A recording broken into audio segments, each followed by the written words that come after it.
সংখ্যা এত বাইরে গেছে আপনার কোনো ধারণাই নেই যে কোন লেভেলের শত্রু আমি বাঁধি।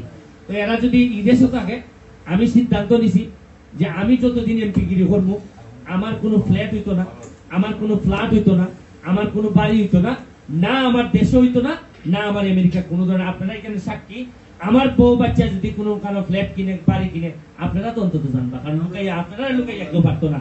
আমি চাই যে আমি এমপি থাকাকালীন সময় যেন এরা কোনো সম্পদের মালিক না হয়, কারণ এটা একটা দায়িত্ব আপনারা আমার দিচ্ছেন। 6.5 লাখ মানুষের দায়িত্ব দিচ্ছেন, এরারে খাওয়াইয়া ভরাইয়া রাখা, এরারে সুখ দেওয়া। এবং আমি একটা সিদ্ধান্ত নিছি যে আমি একটার পর একটা ব্রিজ বানাইতেছি। ব্রিজ মনে করেন যে আর 2 বছরের মধ্যে সোনারঘাট মাধবপুর কোনো ব্রিজ রাখতাম না। এবং আমি সিদ্ধান্ত নিছি যে আমাদের সোনারঘাটের যত কৃতি সন্তান আছে সবার একজনের করে এক একটা ব্রিজের নাম হইব।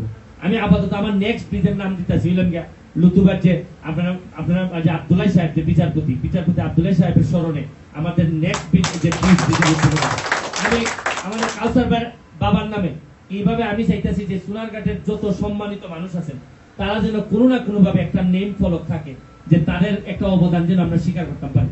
এখন আমার কাছে প্রায় 100টার মতো ব্রিজ বাকি আছে।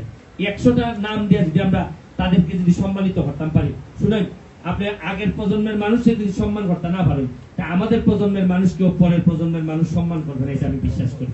আর আমি আপনারা একটা কথা কই, সময় নাই, আপনারা এই একটা জিনিস কই, আমি চাই আপনারা যারা যা করতেছেন নিজের এলাকা, আমি এমপি হিসাবে যতদিন আছি কোন ধরনের হ্যাসেল আপনাদেরকে হইতে দিব না।